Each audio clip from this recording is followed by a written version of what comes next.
Hello and welcome to this edition of The Current Report, our weekly roundup of what's happening in the world of digital media. I'm Damien Fowler. Well, there are so many ways to access cultures from around the world, whether you experience it by cooking a chicken tikka masala or watching a K-drama on Netflix. But in this digital age, global culture is at our fingertips, and all you have to do is look for it. Or, in the case of Afrobeats, listen for it. After Rema's Calm Down with Selena Gomez became the first by an African artist to cross 1 billion streams on Spotify, West Africa is now being seen by many as the next place for a global cultural wave. Another banger, baby, calm down, calm down. And many advertisers are noticing. To break down why African culture is breaking through now and where it's going from here, we're bringing in our reporter Zach Wang, who wrote about this topic for The Current. Hey, Zach. Hey, Damien. Thanks for having me here. Pleasure. So much of what's coming out of West Africa is the latest example of what you might call the globalization of media. How and why is all of this coming now into the mainstream?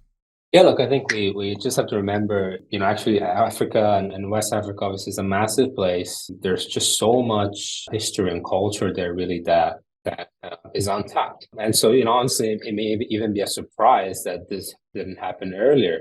And there's definitely been underrepresentation in the media industry so far. But as we've seen with Afrobeats and also with Nollywood, that's changing. Nollywood itself, that's Nigeria's film industry, is the second largest yearly output in the world, just behind Bollywood. So we're talking, a thriving, established film industry that is now really going into third and fourth and fifth year. And what's interesting is the stories that are coming out of West Africa. They're obviously very local. They've got their own color, but they're also tap into universal feelings, universal really things that people care about, and that's why they're resonating. We've been looking for the next big global cultural phenomenon. It sounds like it may come from Africa. We're thinking of Squid Game, which came out of South Korea. So Africa seems like it's a hot spot right now. I'm wondering how advertisers are reacting to this emerging popularity. Yeah, they're definitely noticing. We've seen, for example, Burberry collabing with Afrobeats artists. We've seen, Burna Boy, one of the most prominent singers. He performed on stage at the UEFA Champions League final in June, NBA All-Star game with a couple more Afrobeats artists. And so they're really kind of making their way into culture globally. We've had Pepsi Nigeria collabing with Rema. And for brands, this is really a great chance to kind of diversify themselves, diversify the audiences that they reach. Afrobeats just an amazing way to do that. Yeah, that's interesting. In terms of the audience, who are advertisers trying to reach with this, alignment with this West African and Nollywood cultural moment? Well, so usually, from what I've heard speaking with people, it's usually younger, more diverse, and then also tech savvy. You might call them Gen Z, but it's generally younger people. And we have to remember obviously globalization and what this means. For advertisers, it's really good because it's bringing together, these audiences, young consumers, right, that are often very sought after by marketers. But it's doing so in a way that, you're not limited by physical borders as you might have been in the past. And so that really kind of opens up this market. I guess one of the downsides, as it were, of modern digital culture is the sheer overload of content sort of fighting for our attention. How is Afrobeats and the Nollywood aspect of this being discovered by people? You bring up a good point. And I think if anything, it really speaks to just how remarkable, West African media exports really are. Obviously, TikTok is huge for Afrobeats, just like, streaming platforms have been huge for Nollywood. In the case of TikTok, we've seen, dance crazes, and whether that's over lockdown or even recently, really, the music is just so infectious and it's almost made for dance. It's kind of impossible not to dance to it, right? Mm-hmm. And on the film side, the stories are original, they're fresh, and it's just something different. And one interesting data point that I've heard is from Luminate, a research firm in the entertainment industry. 69% of U.S. music listeners, 13 and up, they engage with music from artists outside of the U.S. So that's 70% almost of really music listeners. I mean, that's an impressive number. And from what I've heard, it's just really set to grow. Yeah, that's impressive. And as for Nollywood, I love that phrase, by the way, streaming giants are injecting a lot of money into the continent, and they're clearly hoping for that next Squid Games type hit. And you reported earlier this year about how sub-Saharan Africa is likely the next part of the world for streamers, to kind of drive success. How is Nollywood evolving with all of this progress?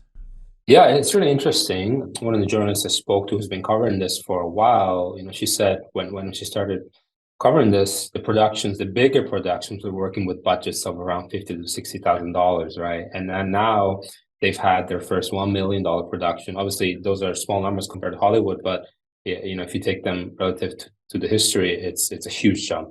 And we've seen that play out recently with Gangs of Lagos. That's on Amazon Prime Video. It's really a completely different level of production for these studios.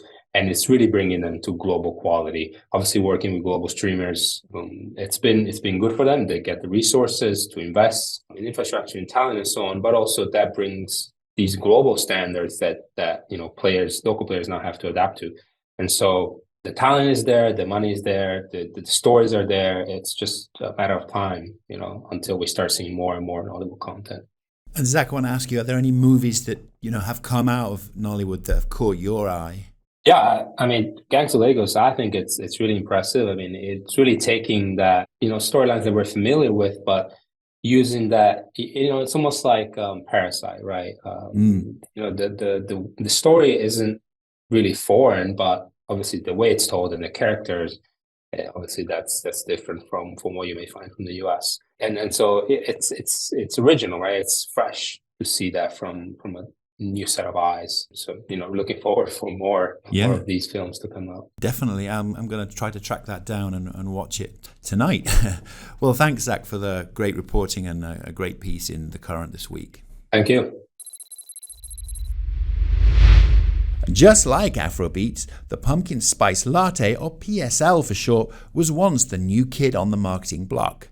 Now, it may be hard to believe, but Starbucks' iconic beverage is celebrating its 20th anniversary. Consumers spent more than $800 million on the drink last year alone, according to Nielsen, with the season starting earlier and earlier every year. To figure out the secret to the PSL's success, head over to thecurrent.com to read our full story. Next, here's our weekly roundup of what's making news across the internet. Amazon's next push into advertising could be worth billions of dollars a year. Multiple Wall Street analysts think Prime Video adding an advertising model next year could drive up to $7 billion in ad revenue. Amazon expects to reach 115 million people a month in the US alone. The ad plan is also slated to be rolled out in the UK, Canada, and across Europe. And call it the Taylor Swift effect. Everything the pop star touches turns to gold, or should we say, drives brands crazy. The buzz around the pop star's new beau, Travis Kelce, is having a halo effect for the brands associated with the NFL star. Campbell's Soup and Experian have both seen big rises in attention since the two started dating. Campbell's has even said it's seen a 600% spike in non-paid media since the rumors of the two first started. That's likely music to their ears.